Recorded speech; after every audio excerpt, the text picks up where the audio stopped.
السلام عليكم، يا رب تكونوا بخير دايما. النهاردة بقى هنعمل البطاطس بالكفتة، بس بطريقة جديدة وشكل مختلف ولذيذ جدا، وهيعجب اي حد هيجربه، وهيطلع كمان في الاخر شكلها حلو، ينفع في العزومات واللمات.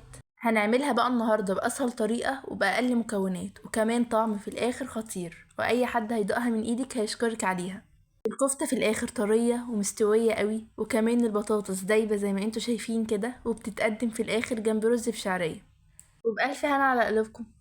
يلا بقى هستناكي تجربيها وترجعي تقوليلي رأيك فيها. ومع دودو كلنا متعودين ان اكلتنا دي ما بتحلاش الا باللمة الحلوة، زي ما حلاها لمتنا، يا رب تعجبكم اكلتنا. وأول حاجة معايا حلة على النار او اي حاجة هنشتغل فيها، نحط بقى فيها زيت ونسيبه هنا يسخن كويس قوي، يعني ما ننزلش البصل وهو لسه مش سخن. وبعد كده معايا بصلتين صغيرين متقطعين ناعم بالشكل ده، عايزة تضيفي بصلاية كبيرة يبقى حلو قوي. نزلناها على الزيت وبعد كده نبدأ ان احنا نقلب. وهنا مش محتاجة البصلة تاخد لون، لازم اول ما توصل للمرحلة دي هنبدأ نضيف عليها معلقة صغيرة من التوم، وهنا توم مفروم. بعد كده هنبدأ نقلب الكلام ده كويس قوي. اول ما التوم بقى يبدأ ان هو يطلع ريحته ما يتحمرش، هنشوف هنعمل فيه ايه تاني. اهم حاجة ان البصلة ما تاخدش لون قوي ولا التوم برضو. اول بقى ما التوم يبدأ ان هو يطلع الريحة بتاعته وبيبقى زي الفل ما تحمرش، هنبدأ ننزل عليه بقى. عندي حوالي كوبايتين من عصير الطماطم. بنجيب الطماطم نغسلها كويس قوي، بعد كده نحطها في الخلاط ونضيف عليها شوية مية بسيطة ونبدأ ان احنا نفرمها، وبتكون نعانة بالشكل اللي احنا شايفينه ده. بنضيفها بقى على البصل والثوم ونبدأ ان احنا نقلبهم كويس مع بعض، وهنا نسيبهم لعند لما يغلوا. وبعد كده نسيب الطماطم دي تتسبك، واحنا هنا مش عايزينها تتسبك قوي او المية بتاعتها تتبخر جدا، علشان دي هي اللي هتستوي فيها، او السوائل دي هتستوي فيها الاكل بتاعنا في الاخر. اول ما توصل للمرحلة دي هنبدأ نضيف عليها البهارات اللي موجودة عندنا. بهاراتنا بقى هنا بتقول ايه؟ معانا معلقة صغيرة من البابريكا، معلقة صغيرة من الفلفل الأسود، وكمان معلقة صغيرة من الكمون. وطبعا أي حاجة فيها بطاطس أكيد فيها كمون. كمان ملح حسب الرغبة. وعندنا كمان معلقة صغيرة من الشطة، وهنا الشطة عندنا اختياري، يعني بتحبيها تضيفيها، مش بتحبيها تستغنى عنها. مفيش حاجة أكتر من كده. ننزل بقى البهارات دي على الصلصة بتاعتنا ونبدأ إن احنا نقلبها. نقلب بقى الكلام ده كويس مع بعض، وبعد كده نسيبها تغلي أو تتسبك معانا.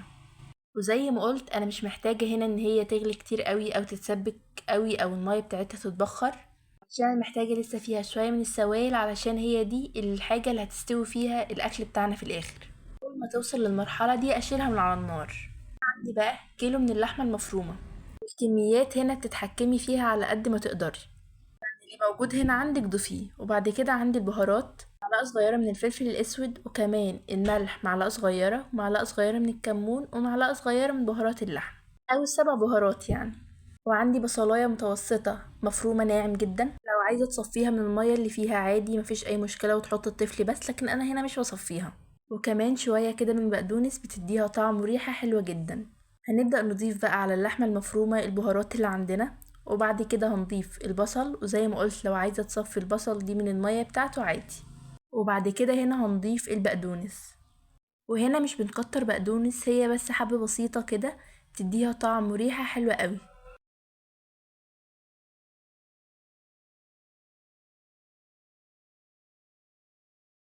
اول بقى ما نضيف المكونات دي على بعض لازم هنا نعجنها كويس قوي، لان الكفتة لازم نعجنها حوالي 5 دقايق لحد لما كله يختلط مع بعض، علشان في الاخر ما تفكش مننا.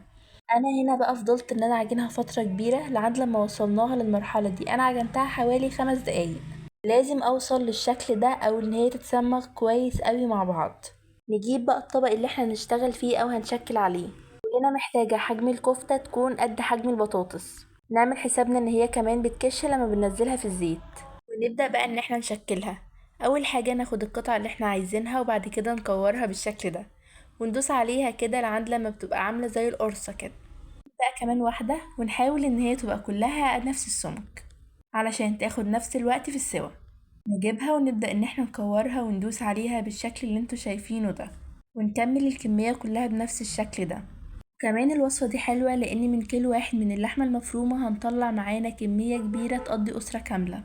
كيلو اللحمة هنا طلع معايا كمية كبيرة ما شاء الله. وكنت هنا اول ما اخلص طبق اروح جايه مدخلاه الفريزر 5 دقايق عشان يمسك نفسه كده، وكمان ما يفكش مننا في الزيت بسهولة. وهي دي الكمية اللي انا عملتها. بعد بقى لما دخلتهم الفريزر 5 دقايق، نجيب الطاسة او الحلة اللي هنشتغل فيها ونبدأ ننزل فيها بشوية كده من الزيت، ونضيف الكمية اللي تقضي كمية الكفتة اللي عندنا. وهنا لازم ان احنا نسيب الزيت ده يسخن كويس قوي، عشان لو نزلناه والزيت بارد هتبدأ ان الكفتة دي تفك معانا وتبدأ تنزل المية بتاعتها، ومش هتكون النتيجة اللي احنا محتاجينها. شوفوا اول ما نزلتها في الزيت عملت ازاي، دي اهم حاجة احنا محتاجينها. ننزل بقى شوية بشوية في الزيت ونسيبها بقى لعند لما بتتحمر او مش بتتحمر، تبدأ ان هي تاخد لون على بسيط. وهنا هي بتكش معانا شوية عادي، مفيش اي مشكلة، وكمان ما بتفكش. شوفوا هنا ما فكتش معايا ولا اي حاجة. اول ما هي اتشمعت من تحت وغيرت لونها، نبدأ ان احنا نقلبها على الناحية التانية، وهنا بالراحة علشان ما تفكش مننا. ونقلب بقى الكمية كلها اللي في الطاسة بنفس الشكل ده. اول ما بتاخد لون او بتغير من الناحية التانية، بنبدأ ان احنا نشيلها من الزيت. بنصفيها بس كده بشوية من الزيت، وبعد كده بنشيل الكمية كلها. وبعد بقى لما نشيل الكمية كلها بنفس الزيت ده، هنبدأ نقلي الكمية الباقية. انا بحب بصراحة ان انا اديها كده تحميرة او احطها على الزيت قبل ما احطها على البطاطس. دي احلى. ممكن تقدروا ان انتوا تعملوها كمان كله ني في ني، بس الطريقة دي بتديكي نتيجة احلى بكتير في الاخر. وبتكملي الكمية كلها بنفس الشكل ده، وبنفس الزيت اللي عملنا فيه الكفتة هنبدأ ان احنا نقلي فيه البطاطس. وهنا نحاول ان احنا قطعة البطاطس ما تكونش تخينة قوي، تكون نفس السمك ده مظبوط. ونحاول كمان قطعة اللحمة اللي احنا نعملها تكون قد قطعة البطاطس، علشان يطلع في الاخر شكلها حلو. نبدأ بقى ان احنا ننزل البطاطس دي في الزيت. نقدر ان احنا منعملش الخطوة دي ونستغنى عنها، بس انا بصراحة بفضلها، بتدي طعم حلو قوي، وكمان بتسرع معانا التسوية، تكون في الاخر ماسكة نفسها كده وحلوة بصراحة. بس الخطوة دي اختيارية، بس انا بفضلها. اول بقى ما البطاطس تبدأ ان هي تغير لون شوية كده، نبدأ ان احنا نقلبها على الجهة التانية. انا هنا مش عايزاها تبقى لونها ذهبي قوي، لان انا هنا مش بحمرها، انا بس بديها كده تحميرة بسيطة جدا يعني بتاخد طعم من الزيت اللي احنا قلينا فيه الكفتة، وبتتحمر كده علشان تكون في الاخر ماسكة نفسها بس. اول بقى ما تتحمر كده بسيط، بنبدأ ان احنا نشيلها من الزيت. نحاول ان احنا نصفيها كده ونشيلها في طبق تاني. وبعد بقى لما بنشيل الكمية، بنبدأ ان احنا نضيف الكمية الباقية. وهنا بتبقى كمية البطاطس على حسب القالب او الطاجن اللي احنا هنضيف فيه. نطلع بقى الكمية دي ونقلي الكمية الباقية. هنا بقى كل حاجة عندي جاهزة. عندي البطاطس اتحمرت وبقت زي الفل. قطعت كده شوية فلفل. كمان هنا عندي اللحمة او الكفتة بتاعتنا. لو عايزين تحطوا قرن كده فلفل سبايسي عادي، مفيش اي مشكلة. هنا بقى انا بسويها في طاجن. عايزين تحطوا مثلا في صينية، في طبق بايركس، يعني اي حاجة متوفرة عندكم مش هتقول لا، طعمها في الاخر هيبقى تحفة. كفاية بس انكم عاملينها بايديكم. لو عايزين مثلا تضيفوا فيها بصل طماطم عادي، مفيش اي مشكلة، يبقى طعمها حلو قوي. على فكرة انا ضفت في الاخر طماطم وكان طعمها حلو جدا ما شاء الله. اول حاجة بضيفها في الطاجن بتاعي هي كده شوية من الصلصة اللي عملناها. بنحط حوالي نص الكمية. شوفوا هنا هي مش متسبكة قوي، هي لسه فيها كده شوية من السوائل، لان هي دي اللي اللحمة بتاعتنا والبطاطس هتكمل السوا فيها. شوفوا بقى الرصة، بنجيب شريحتين كده من البطاطس، وكمان واحدة كده من الكفتة، وحتة كده في الفلاية، وبنكمل نفس النظام ده. بنسندها كده شوية، بنبدأ ان احنا نكمل الرصة. لو عايزين تضيفوا شرايح كده من الطماطم او حلقات بصل واحنا قاعدين بنرص، هيبقى الموضوع حلو قوي، وكمان طعمه في الاخر خطير. كمان ممكن تجيبوا بصلاية كبيرة كده او بصلتين وتفرموهم في الكبة كويس قوي. لازم هنا تنعموهم كويس وتحطوهم في ارضية الطاجن، هيكتروا معاكوا الصوص في الاخر، وكمان هيبقى طعمه حلو قوي. زي ما قلت انا كمان زودت كده في الاخر طماطم. شوفوا شكلها والرصة بتاعتها حلوة قد ايه. شكلها اللي عندي دلوقتي تحفة، وزي ما قلت دي حلوة قوي للعزومات كده، تتقدم كده يبقى شكلها حلو قوي ومختلف. والطعم طبعا مش قادرة اقول لكم هو قد ايه حلو. بعد بقى لما رصينا الكلام ده كويس قوي وبقى شكلها حلو زي ما انتوا شايفين كده، بنجيب الصلصة وبنبدأ ان احنا نضيفها فوق. بنحاول ان احنا نجيبها على الكمية كلها. كده كده اصلا هي لما بندخلها الفرن بتلاقيها ان هي غلت كلها، بس لازم ان احنا نوصل الصلصة دي ليها كلها. وهو ده بقى بيكون شكلها. بندخلها بقى على فرن سخن جدا، اعلى درجة حرارة موجودة عندكم في الفرن. بس الاول بنحطها تحت خالص لعند ما بتستوي والمية بتاعتها بتغلي، وبنسيبها بقى تستوي براحتها جدا. بعد لما بتستوي نرفعها فوق تحت الشواية، بتاخد لون وبتبقى زي الفل، وبتطلع زي ما انتوا شايفين كده، في جمال وطعامة قد كده.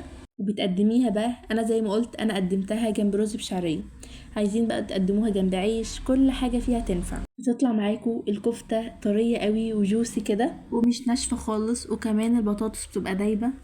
دي من احلى واجمل طرق البطاطس او الكفتة اللي ممكن تجربوها، متأكدة انكم لو جربتوا الطريقة دي مش هتبطلوا ابدا تعملوها. واي حد هيدوق او هيجرب الطريقة دي هيشكرك جدا عليها، وكمان هيسألك على طريقتها وازاي عملتيها بالجمال والحلاوة ده. ولو وصلت لعندي هنا ما تنساش لايك للفيديو واشتراك في القناة علشان يوصلك كل جديد من فيديوهاتي. استناكي بقى تجربيها وترجعي تقوليلي رأيك فيها. ومع دودو كلنا متعودين ان اكلتنا دي ما بتحلاش الا باللمة الحلوة، زي ما حلاها لمتنا، يا رب تعجبكم اكلتنا.